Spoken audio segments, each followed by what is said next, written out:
মাত্র ১৪৪ রানে ৬ উইকেট পতন ভারতের।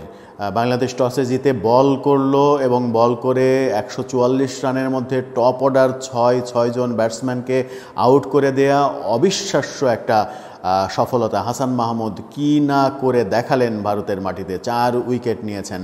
কিন্তু ১৪৪ রানে ৬ উইকেট পতন, সেই ৬ উইকেটের দিকে যদি আমি নজর দিই তাহলে একমাত্র জসওয়াল তিনি 50-র দেখা পেয়েছেন, ৫৬ রান করেছেন। এর পরের রানগুলো একটু খেয়াল করে দেখুন। রোহিত শর্মা ৬, শুভমান গিল ০, বিরাট কোহলি ৬, ঋষভ পান্ত একটু চেষ্টা করেছেন, ৩৯ রান করেছেন, KL রাহুল ১৬। এই হচ্ছে রানের অবস্থা টপ 6-এর। টপ 6-এ একটা মাত্র 50 ভারতের জন্য, ভারতের ব্যাটিংয়ের জন্য ভয়াবহ দুর্দশা।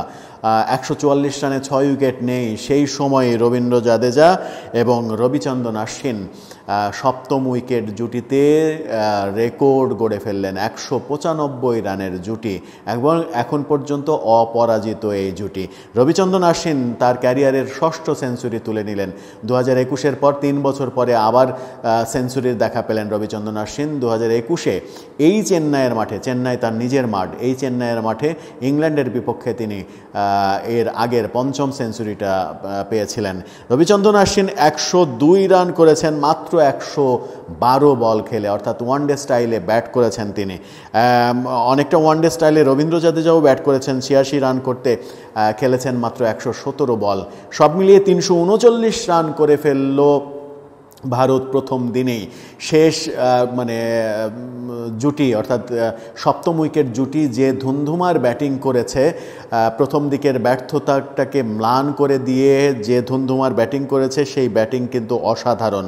হাসান মাহমুদের সঙ্গে নাহিদ রানা এবং মিরাজ একটি করে উইকেট পেয়েছেন, কিন্তু হাসান মাহমুদ ছিলেন অসাধারণ। হাসান মাহমুদের উইকেটগুলোর দিকে যদি একটু আমি তাকাই তাহলে রোহিত শর্মার উইকেট, শুভমান গিলের উইকেট, বিরাট কোহলির উইকেট এবং ঋষভ পান্তের উইকেট, সব থেকে মূল্যবান 4টা উইকেট কিন্তু হাসান মাহমুদ তুলে নিয়েছেন। হাসান মাহমুদের এই জসওয়ালের উইকেটটা নাহিদ রানা নিয়েছেন, এরপরে KL রাহুলের উইকেটটা শেষ দিকে এসে মেহেদি হাসান মিরাজ নিয়েছেন। হাসান মাহমুদের অবিশ্বাস্য বোলিং। আজকে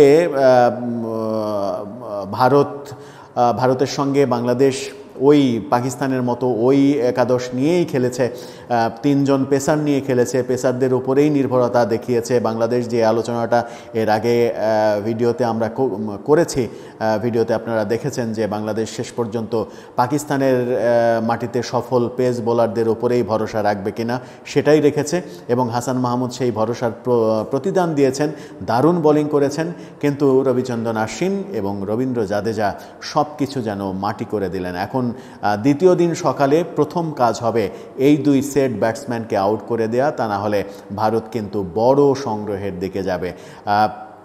পাকিস্তানের সঙ্গে 2 টেস্টে পাকিস্তান বেশ ভালো সংগ্রহ করার পরেও আমরা ভালো খেলেছি, ভালো খেলে আমরা জিতেছি, জয় তুলে নিয়েছি। ৩৩৯ রান এমন কোনো আহামরি রান না। ভারতকে যদি 400-র মধ্যে বেঁধে ফেলা যায় তাহলে বাংলাদেশ আশা করতেই পারে ভালো কিছুর।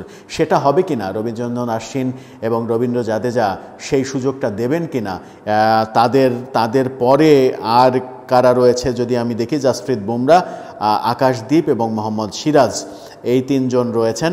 অর্থাৎ ভারতও খেলছে 3 জন পেসার নিয়ে এবং 2 জন স্পিনার নিয়ে, বাংলাদেশও তাই খেলছে। পরের ব্যাটসম্যানদের খুব একটা সমস্যা হবে না আউট করতে, কিন্তু এই জুটিকে ভাঙতে পারলেই কাজের কাজ আমার মনে হয় হয়ে যাবে।